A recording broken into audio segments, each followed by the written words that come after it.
माशाल्लाह हमारे इस मस्जिद की सेकंड फ्लोर से जो हमारे यौम आज़ादी के मौके पर ये प्रोग्राम मुनक्किद किया है, उसके लिए मैं सभी मुंतज़मीन का, यहाँ की मुंतज़मा कमेटी का, सबका बहुत शुक्रगुजार हूँ।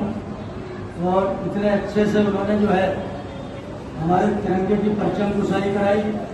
हमारा कौमी तराना जो है मेरे छोटे छोटे बच्चों ने बहुत ही आवाज़ बुलंद में सुनाया।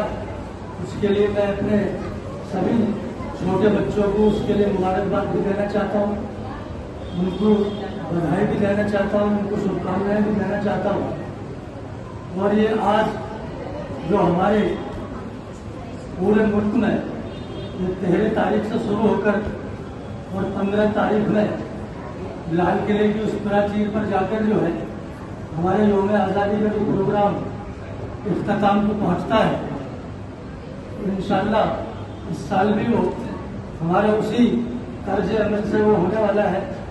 और हमारे इस मुल्क के 145 करोड़ हमारे अवाम के वज़ीर आज़म नरेंद्र मोदी जी उसकी परचम कुशाई करने वाले हैं।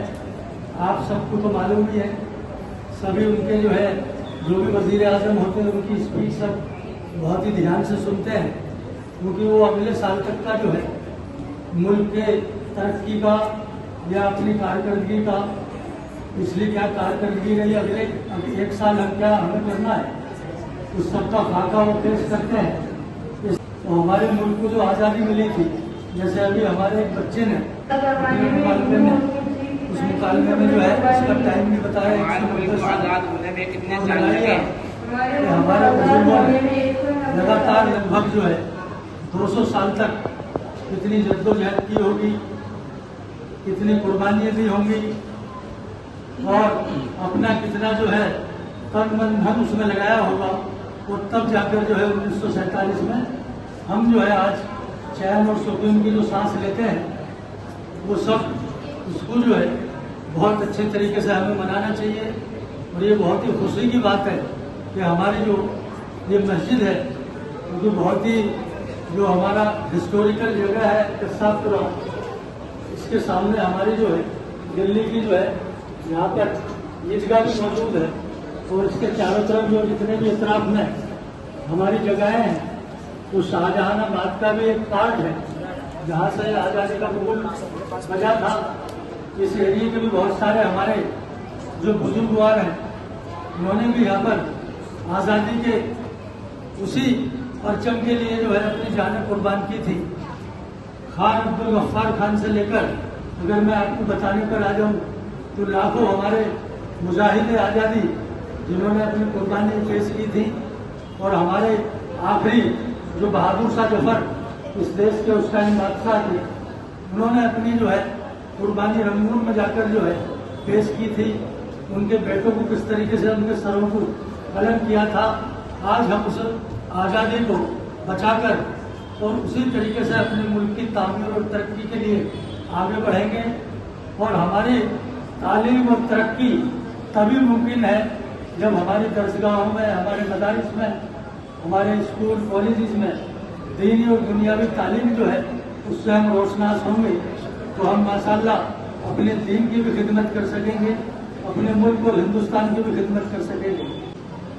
हमारे इस आज़ादी के आंदोलन में जो हमारी जमीयतुल उलमा हिंद, मौलाना मदनी साहब, हुसैन अहमद मदनी साहब और बहुत सारे जो हमारे मौलाना थे, उन्होंने अपनी कुर्बानी पेश की थी।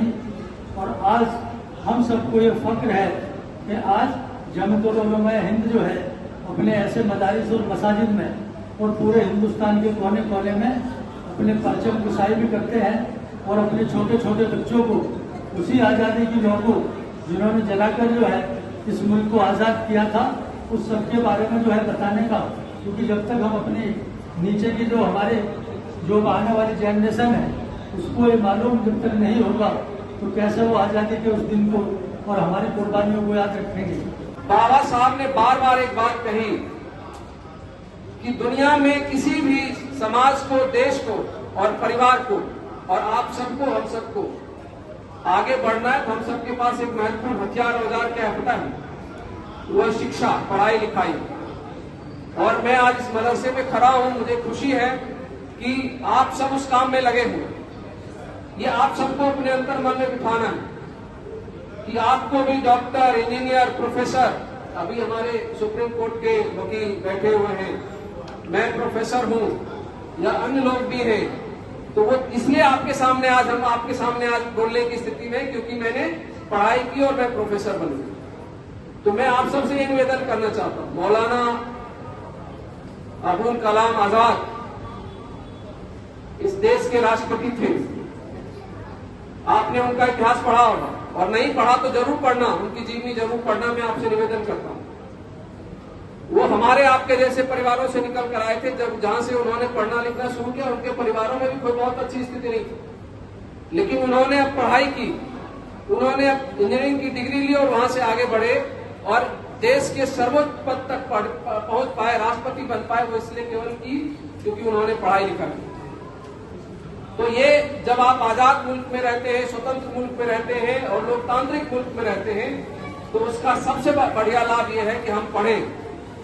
और ये आपको देखना होगा, समझना होगा कि एक बड़ी स्थिति होती है जहां पर लोगों को पढ़ने से रोका भी जाता है, तो उससे आगे निकलना है अपने परिवारों में, घरों में, और आप सबको खुद अपने अंतर में ध्यान रखना है।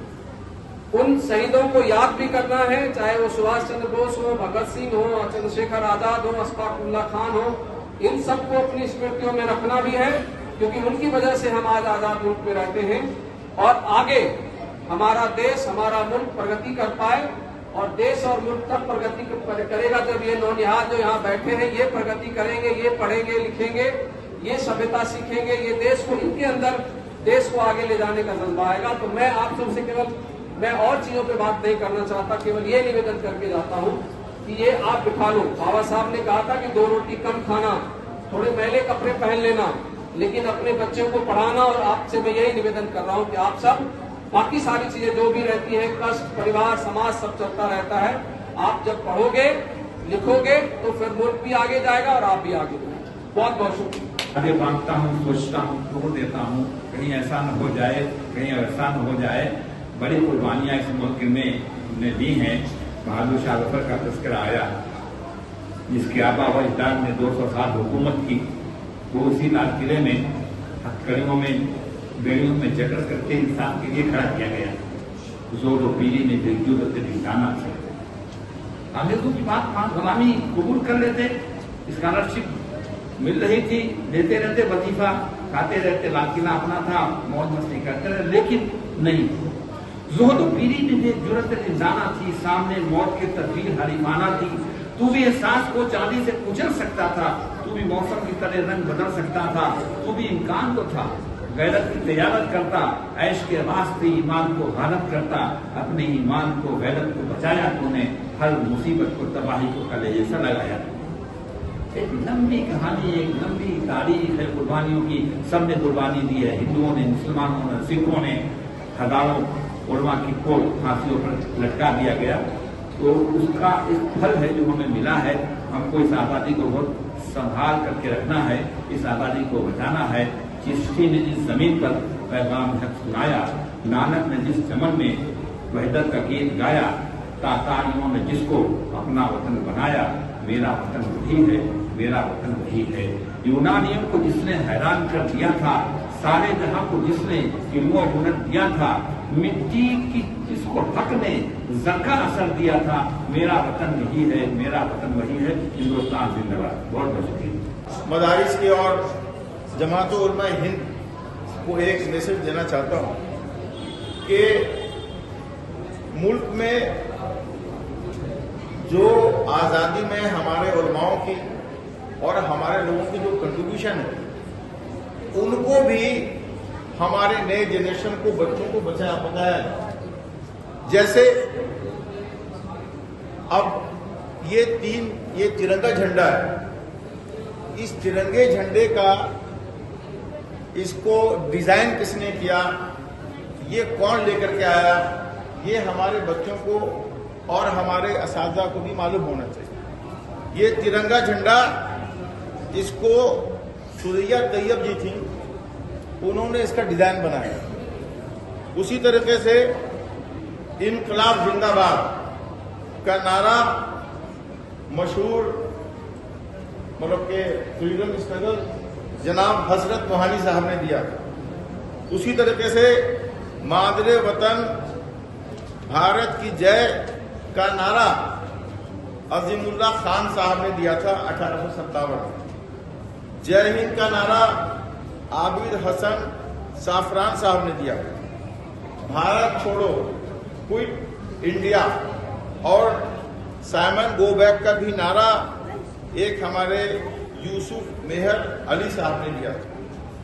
और सरफरोशी की तमन्ना अब हमारे दिल में है, इसका भी नारा बिस्मिल अजीमाबादी साहब ने दिया था।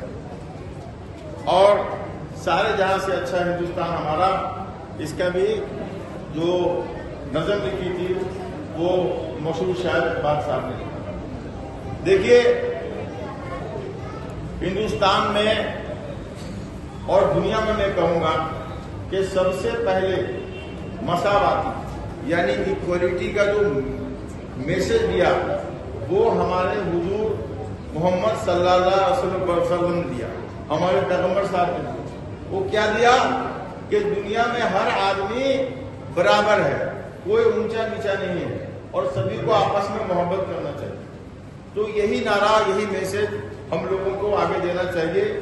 यौम आज़ादी का दिन हमें याद दिलाता है कि जिस तरीके से हमारे बड़ों ने, पूर्वजों ने, हमारे बुजुर्गों ने कुर्बानियां दी हैं, वही कुर्बानी का जज्बा हमारे अंदर में होना चाहिए। जब तक हम अपनी कुर्बानी देने का जज्बा नहीं रखेंगे तब तक हम आगे नहीं बढ़ सकते। और कुर्बानी देने के लिए जैसा कि अभी प्रोफेसर साहब ने बताया था कि शिक्षा इसके लिए बेहतरीन चीज है। अगर शिक्षा होगी हम आगे बढ़ सकेंगे, शिक्षा अगर नहीं होगी, तालीम नहीं होगी, एजुकेशन नहीं होगी, हम आगे नहीं बढ़ सकते। तो इसलिए आज के दिन हम ये अहद करते हैं कि हम आगे बढ़ेंगे तालीम के साथ, शिक्षा के साथ, एजुकेशन के साथ, कुर्बानी का जज्बा लेकर, ईसार का जज्बा अपने अंदर लेकर अपने पुराने बुजुर्गों की कुर्बानियों को याद करेंगे। आने वाली नस्ल को ये पैगाम देंगे कि जिस तरीके से हमारे बुजुर्ग